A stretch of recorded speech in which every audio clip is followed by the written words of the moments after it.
Hello students, welcome to easy math for JEE. I am Ujjwal Kaushik, your friend. जो भी students IIT JEE की preparation कर रहे हैं उनके लिए हमारा चैनल बहुत यूजफुल है।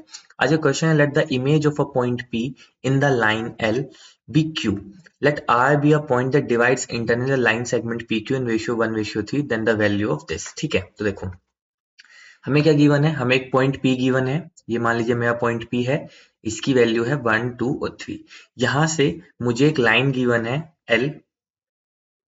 ठीक है, एल क्या है मेरी, x minus six by three is equal to y minus one by two is equal to z minus two by three. ये मेरी लाइन एल गिवन है और मुझे इस p का क्या करना है, इमेज निकालनी है। तो अगर हम यहाँ से परपेंडिकुलर डिस्टेंस निकालें तो इतना ही दूर जाएंगे जब हम, तो ये मान लीजिए ये होगा मेरा पॉइंट क्यू और ये होगा पॉइंट मान लीजिए एम। तो एम क्या है, बेसिकली फीट ऑफ परपेंडिकुलर। और हम जानते हैं कि M is the mid point of P Q, है ना। क्योंकि देखो क्यों क्या है, क्यों पी की इमेज है। अगर पी की इमेज है तो पी और एम का डिस्टेंस वही होगा जो एम और क्यू का डिस्टेंस होगा। तो यानी कि एम क्या होगा, मेरा मिड पॉइंट होगा, और एम है क्या, फीट ऑफ परपेंडिकुलर। तो मुझे क्या करना है, बेसिकली ये फीट ऑफ परपेंडिकुलर ही निकालना है। तो इसको निकालने का सबसे बड़ा तरीका, देखो एम पॉइंट जो है वो इस लाइन पे लाई करता होगा, तो इसको इक्वल टू लैम्डा ले लीजिए और कोई भी आर्बिट्री पॉइंट ले लीजिए लाइन पे। तो वो क्या हो जाएगा, x is equal to 3 lambda plus 6, y is equal to 2 lambda plus 1 and z is equal to 3 lambda plus 2। तो ये m के कोऑर्डिनेट्स हो गए मेरे। तो मैं यहाँ पे लिख देता हूँ m के कोऑर्डिनेट्स क्या हो गए, 3 lambda plus 6, 2 lambda plus 1, 3 lambda plus 2। ठीक है, अब देखो यहाँ से हम डायरेक्शन रेशियोज ऑफ पीएम निकाल सकते हैं। हम जानते हैं कि जब भी हमें कोई दो पॉइंट गिवन हो, जैसे मान लीजिए पॉइंट ए और बी गिवन है, ए के कोऑर्डिनेट है x1 y1 z1 और बी के कोऑर्डिनेट है x2 y2 z2। तो direction ratios of A B क्या होता है, उसके कोऑर्डिनेट होते हैं x2 minus x1, y2 minus y1 और यहाँ से z2 माइनस z1। तो with the help of this हम यहाँ से डायरेक्शन रेशियोज ऑफ पीएम लिख सकते हैं। तो वो क्या हो जाएंगे, x2 माइनस x1 यानी कि 3 लैम्डा प्लस 5। ठीक है, पहला हो गया यहाँ से 3 लैम्डा प्लस 5, दूसरा फिर 2 लैम्डा प्लस 1 माइनस 2 यानी कि 2 लैम्डा माइनस 1 और तीसरे हो गए 3 लैम्डा माइनस 1।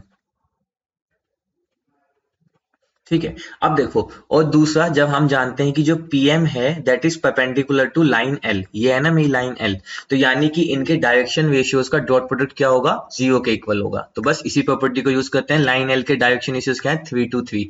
तो जब इनका डॉट प्रोडक्ट लेंगे तो 3 into 3 lambda plus 5 plus 2 into 2 lambda minus 1 plus 3 into 3 lambda plus 2, this is equal to 0। तो यहाँ से आ गया 9 lambda plus 15 plus 4 lambda minus 2 plus 9 lambda plus 6 is equal to 0। तो 9 लैम्डा 18, यहाँ से आ गया 22 लैम्डा और यहाँ पे बच गया 15 और 6 21 में से 2 गए। तो यहाँ पे हो जाएगा 15 6 21 और -2 अगर हम यहाँ से करेंगे तो ये हो जाएगा -19। तो ये हो जाएगा 19/11, है ना। यहाँ से कितना बचा, देखो 3 into 3 lambda plus 5 plus 2 into 2 lambda minus 1 plus 3 into 3 lambda minus, अच्छा सॉरी सॉरी सॉरी, हमने ये पॉइंट यहाँ पे गलत रख दिया। ये होगा 3 लैम्डा माइनस 1, जस्ट 1 सेकेंड। तो ये पॉइंट होगा 3 into 3 lambda minus 1, this is equal to 0। तो यहाँ से कितना हो जाएगा, 9 lambda plus 15 plus 4 lambda minus 2 plus 9 lambda minus 3 is equal to 0। तो यहाँ से हो गया 9 लैम्डा 4 लैम्डा 9 लैम्डा तो 22 लैम्डा और यहाँ से हो गया माइनस का 5 और प्लस का 10, तो यानी कि प्लस का 15, तो प्लस का 10 इज इक्वल टू 0। यहाँ से लैम्डा कितना आ गया, -10/22। तो लैम्डा की वैल्यू आ गई -5/11। अब देखो लैम्डा की वैल्यू आ गई तो हम इजीली एम पॉइंट फाइंड कर सकते हैं। तो चलो एम पॉइंट फाइंड करते हैं। तो एम पॉइंट क्या हो जाएगा, एक्स कोऑर्डिनेट का 3 लैम्डा तो -15/11 प्लस 6, दूसरा हो जाएगा माइनस का 10, 2 लैम्डा है ना, माइनस का 10/11 प्लस 1 और फिर 3 तो माइनस का 15/11 प्लस 2। तो इसको सोल्व करेंगे तो 66 और 66 में से 15 गए तो ये हो जाएगा 51। तो यहाँ से आ जाएगा 51/11, 10 माइनस 11 - 10 तो 1/11 और 11 2 जा 22, तो यहाँ से बचेगा 7/11। तो m के कोऑर्डिनेट क्या आ गए, ये आ गए। अब देखो m तो मिड पॉइंट था, मुझे निकालना था बेसिकली क्यू। क्यू क्या था? इमेज। तो अगर क्यू के कोऑर्डिनेट में x y और z मान लेता हूं तो मैं जानता हूं क्योंकि m जो है मिड पॉइंट है, m is mid point of P Q, तो यानी कि x प्लस 1/2। ठीक है, x कोऑर्डिनेट किसका लिया हमने? क्यू से, प्लस 1/2, ये किसके इक्वल होगा? 51/11 के। This is x plus 1/2, this is equal to 51/11। और जब इसको हम यहाँ से सोल्व करेंगे तो x की वैल्यू आ जाएगी 91/11।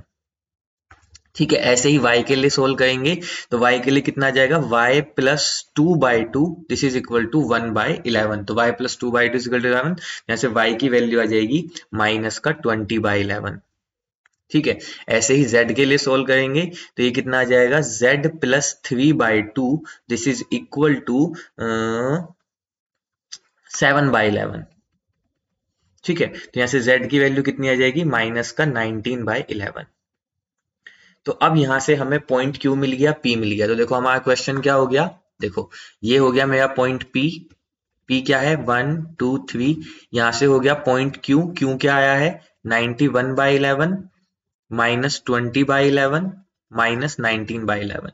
अब हमें गिवन क्या था कि कोई एक पॉइंट था आर। तो आर पॉइंट मान लीजिए कहीं यहां था, जो इसको किस रेशियो में डिवाइड कर रहा था? 1:3 में। तो बस इंटरनल रेशियो का, इंटरनल डिवीजन का हम कॉन्सेप्ट यहाँ पे यूज करेंगे। अगर आपको नहीं पता तो मैं वो भी आपको एक बार बता देता हूँ। जैसे मान लीजिए कोई पॉइंट यहाँ पे गिवन है x1 y1 और z1। यहाँ पे पॉइंट गिवन है x2 y2 z2। मान लीजिए कोई पॉइंट है जो इनको m/n में डिवाइड करता है, तो इसके कोऑर्डिनेट x y z क्या होंगे? ठीक है, तो वो होते हैं m की मल्टीप्लाई कीजिए x2 में, प्लस n की मल्टीप्लाई कीजिए x1 में, अपॉन m प्लस n। ठीक है, ये क्या होंगे? जो हमने पॉइंट आर माना है इसके कोऑर्डिनेट हैं। ऐसे ही m की मल्टीप्लाई कीजिए y2 में, n की मल्टीप्लाई कीजिए y1 में, अपॉन m प्लस n। ऐसे ही mz2 plus nz1 upon m plus n। ठीक है, तो बस इसी कॉन्सेप्ट को हम यहाँ पे यूज करेंगे।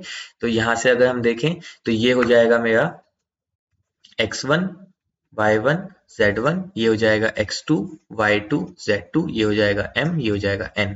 तो यहाँ से r के कोऑर्डिनेट क्या थे? Alpha beta gamma. तो r के कोऑर्डिनेट क्या आ जाएंगे? mx2, तो 1 की x2 में मल्टीप्लाई करेंगे तो 1 इंटू 91/11।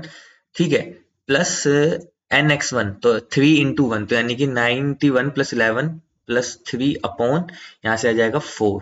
ठीक है, तो जब आप इसको सोल्व करेंगे तो अभी आगे कर लेंगे सोल्व इसको, अभी ऐसे ले चलते हैं। ठीक है, y के लिए क्या आ जाएगा? 1 इंटू y1, तो यानी कि minus 20/11 plus 6 upon 4 m plus n। ठीक है, ऐसे ही z के लिए कितना आ जाएगा? Minus 19/11 plus 9/4। ठीक है, यही किसके इक्वल है? अल्फा बीटा और गामा के। तो कोऑर्डिनेट आ गए तो 11×3 = 33। तो इसको ऐड करें, 3 और 1 4 और 9 3 124/44। यहाँ से कहेंगे 11×66 तो गए तो 46/44, यानी 99, तो 80, तो 80/44। ठीक है, तो अब हमें निकालना क्या था? बेसिकली हमें निकालना था 22 टाइम्स, हमें निकालना था 22 times alpha plus beta plus gamma. ठीक है, तो निकाल दीजिए 22 times alpha plus beta plus gamma को ऐड कर लीजिए। तो हम इसको चाहे तो डिवाइडेड बाय 2 बना सकते हैं। तो यहाँ पे आ जाएगा 2 6 जा 2 2 जा बाय 22, प्लस बीटा कितना? 23/22 प्लस 40/22। ठीक है, ऐड करेंगे तो 22 बाहर, 22 एलसीएम, तो हो जाएगा 62 प्लस 23 प्लस 40/20। 20 से 20 कैंसिल, तो यहाँ से कितना आ गया? 6 2 8 4 12, तो 125। 125 is our right answer. I hope you are able to understand the video. If you have still doubt, you can ask to me into the comment box. Thank you very much. Please subscribe the channel. Be happy.